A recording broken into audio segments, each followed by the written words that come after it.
स्वागत है आप सभी को दीक्षा क्लासेस स्टडी के इस यूट्यूब चैनल पे। तो आज की इस क्लास में हम बात करने वाले Bihar board class 12 Hindi chapter number 6, जिस चैप्टर का नाम है एक लेख और एक पत्र। यह गद्यखंड का चैप्टर है, ठीक है। और आज की इस क्लास में हम बात करेंगे यानी इस चैप्टर के लेखक का परिचय, क्योंकि आज से हम इस चैप्टर की शुरुआत करें। इससे पहले हम चैप्टर नंबर 5 तक की क्लास को देख लिए। अगर चैप्टर नंबर 5 तक की क्लास को नहीं देखे तो प्लीज़ आप लोग डिस्क्रिप्शन में आपको प्ले लिस्ट मिल जाएगा, वहाँ से जाकर देख लीजिए। साथ में एक ऑब्जेक्टिव का टेस्ट वाले भी वीडियो को देख लीजिएगा, जिसमें लगभग 170 ऑब्जेक्टिव प्रश्न पे चर्चा किए थे। तो वो भी क्लास काफ़ी महत्वपूर्ण था आपके लिए। तो आइए अब हम चैप्टर नंबर 6 की क्लास को देखते हैं। काफ़ी महत्वपूर्ण क्लास होगा। जैसा कि हम पहले 2 क्वेश्चन से हमेशा क्लास को स्टार्ट करते हैं, तो आज भी पहले 2 क्वेश्चन से इस चैप्टर को स्टार्ट करेंगे। पहला क्वेश्चन है एक लेख और एक पत्र गद्य की कौन सी विधा है? तो ऐतिहासिक पत्र है। एक प्रकार का ये क्या है?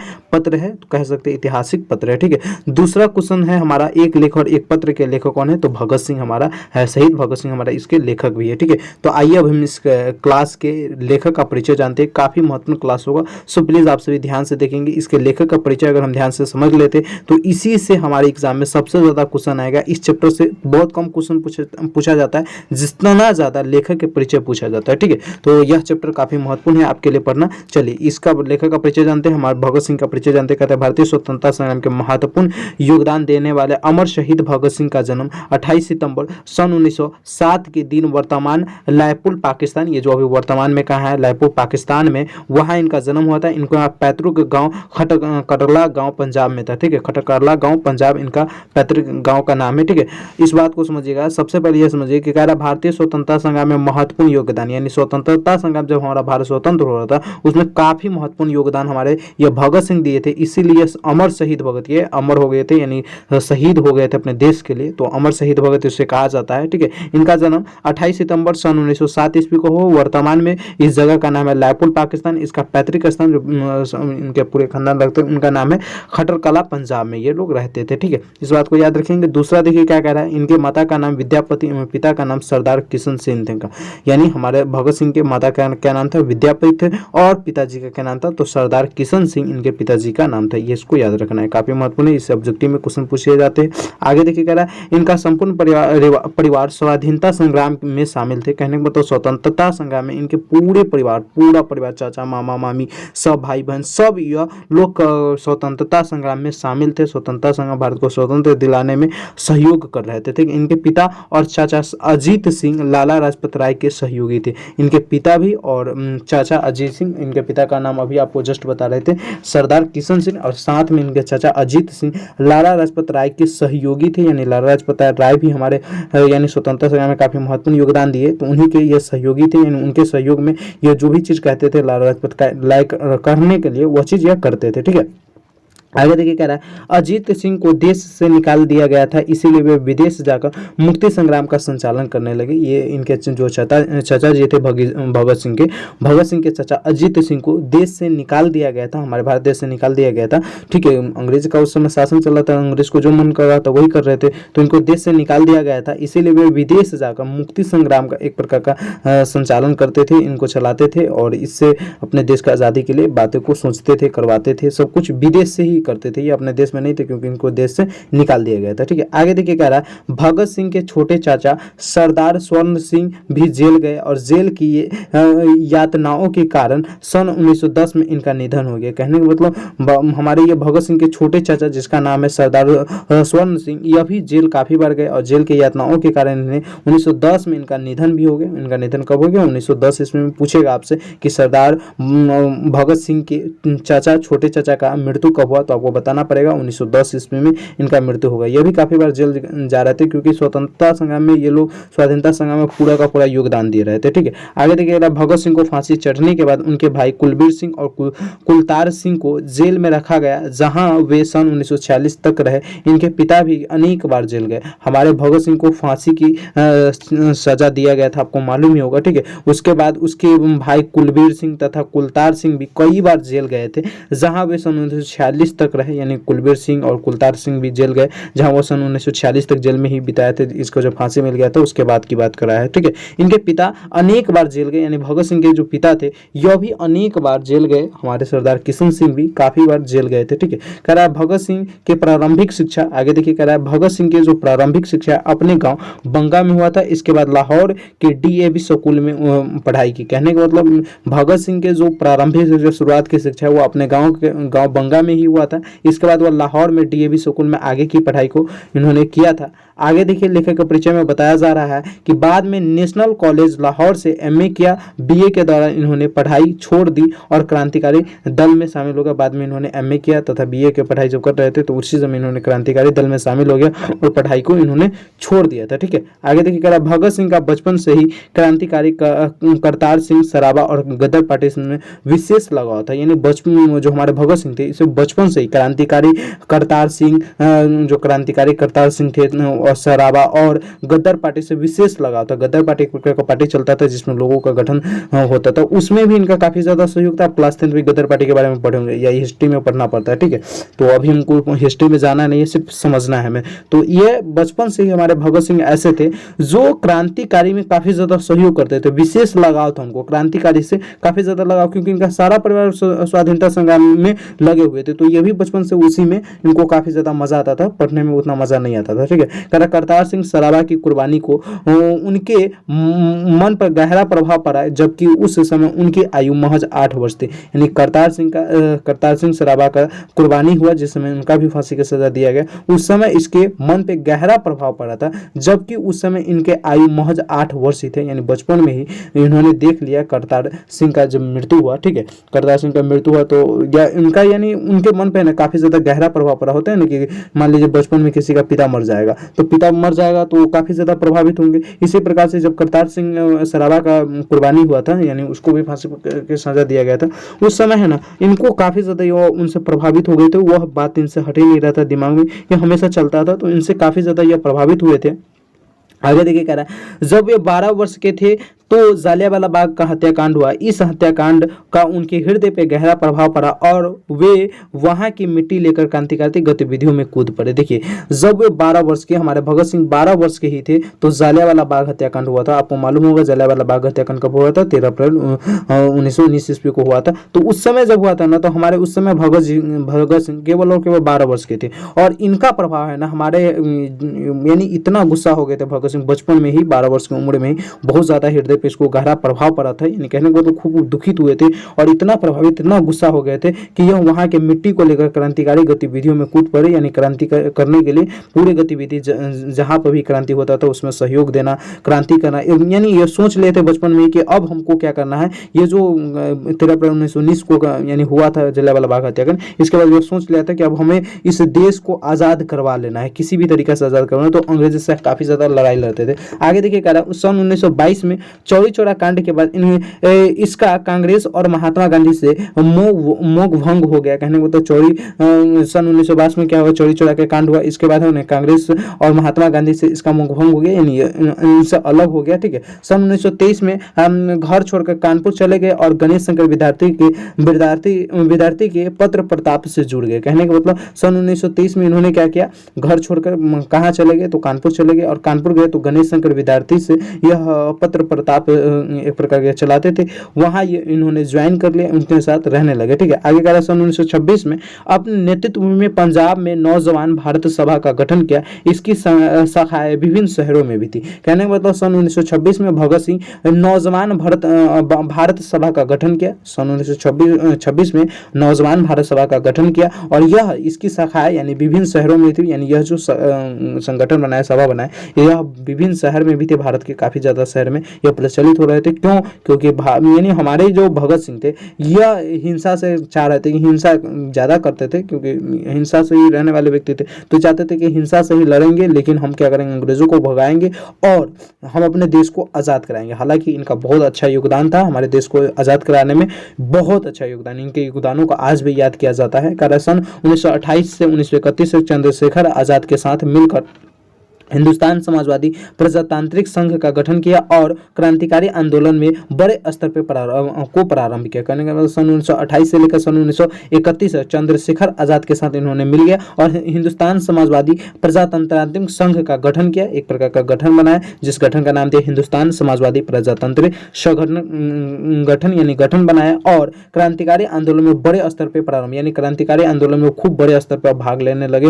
अब यानी इनका एक ही मकसद था कि किसी भी तरीके से हमें क्या करना है, भारत को आजाद करवा लेना है। इन्होंने 8 अप्रैल सन 1929 के दिन बटुकेश दत्त और राजगुरु के साथ मिलकर केंद्रीय असेंबली में बम फेंका तथा गिरफ्तार हो गए। कहने का मतलब जब यह पूरा का पूरा आंदोलन में बड़े स्तर से भाग लेने लगे तब क्या किया इन्होंने सन 8 अप्रैल 1929 के दिन क्या किया, बटुकेश्वर और दत्त और राजगुरु के साथ मिलकर, ये बटुकेश्वर दत्त तथा राजगुरु के साथ मिलकर क्या किया, केंद्रीय असेंबली जो चल रहा था वहां पर इन्होंने क्या किया, बम फेंक दिया तथा यह गिरफ्तार हो गए, बम फेंक दिया और गिरफ्तार भी हो गए। तो आगे देखिएगा, स्वाधीनता सेनानियों के घर में जन्म लेने के कारण बचपन से ही इनके मन में देश की स्वतंत्रता के लिए मर मिटने का जज्बा था। बोले नहीं, यानी स्वतंत्रता संग्राम सेनानी, स्वतंत्रता के लिए, स्वाधीनता मतलब होता है स्वतंत्रता, तो स्वतंत्रता सेनानियों के घर में जन्म लेने के कारण बचपन से ही इनके मन में क्या था, तो देश को स्वतंत्रता के लिए मर मिटने का जज्बा था। हमारे जो भगत सिंह थे बचपन से ही, एक 8 वर्ष से ही समझिए, यूं कहिए तो आप बचपन से कह सकते हो, बचपन से वो मारपीट ही देख रहा है, बचपन से वो देख रहा है कि आजादी मेरा छीना गया। तो वो बचपन से ही एक ऐसे व्यक्ति थे कि हमें किसी भी तरीके से हमें अपने देश को आजाद कराना है, इसके लिए अगर हमें मरना पड़े या कुछ भी करना पड़े तो हम करने के लिए तैयार है। ये एक ऐसे व्यक्ति थे, ठीक है, हमारे भगत सिंह। करा इनके भीतर संकल्प, त्याग, कर्म आदि का अमोघ शक्ति था। इनके प्रति संकल्प जो लेते तो संकल्प को अपना जो त्याग कर दे, जो त्याग को अपने कर्म के प्रति, अपने काम के प्रति काफी ज्यादा अमोघ शक्ति, इसके बाद इतना ज्यादा इनका शक्ति था। बचपन में आप बताइए, बचपन में कोई देश के लिए लड़ाई लड़ सकता है? आप अभी होंगे, आप क्लास 12 की क्लास देख रहे तो ज्यादा से ज्यादा आपका उम्र कितना होगा, तो 15 वर्ष से ज्यादा होगा, आप 17-18 के करीब में होंगे, ठीक है, कोई 19 के करीब में भी होगा, कोई 20 के करीब में भी 12th का एग्जाम देता है। तो इतने कम उम्र में क्या आप देश के लिए लड़ाई लड़ सकते? तो लड़ सकते हैं जब आपके अंदर वो जज्बा होगा तब। लेकिन हर एक व्यक्ति को कह दे कि बॉर्डर पे जाना है लड़ाई लड़ने, तो अभी भी बहुत सारे व्यक्ति जाने के लिए तैयार नहीं होगा। लेकिन मैं कहता हूं कि जब भी अगर देश की बात आ जाए, मुल्क से मोहब्बत आ जाए, तो आप अपने घर का पूरा चीज को छोड़ दीजिए, माँ को छोड़ दीजिए, बाबूजी को छोड़ दीजिए, हर एक चीज को छोड़ दीजिए, लेकिन पहले हमें वतन से मोहब्बत करना है। तो वतन से मोहब्बत करने के लिए, मुल्क से मोहब्बत करने के लिए अगर जान कुर्बान करना भी पड़े तो कुर्बान होने के लिए तैयार रहिएगा हमेशा, क्योंकि आप हमारे साथ पढ़ रहे हैं, तो इस बात को याद रखिएगा, ठीक है। कारण महज 23 वर्ष में ही वे राष्ट्रीयता, देशभक्ति, क्रांतिकारी और युवा शक्ति के प्रतीक बन गए। कहने का महज 23 वर्ष इनका उम्र हुआ था, उसी समय यह राष्ट्रीयता, देशभक्ति, क्रांतिकारी और युवा शक्ति के प्रतीक बन गए थे। इन्हें लोग काफी ज्यादा जानने लगे थे, युवा शक्ति इनको बहुत ज्यादा फॉलो करते थे कि यार इतनी कम उम्र में इतना ज्यादा अपने देश के लिए लड़ाई, तो इनको काफी ज्यादा प्रसिद्धि भी मिला हुआ था। आगे देखिए क्या रहा है कि भारत में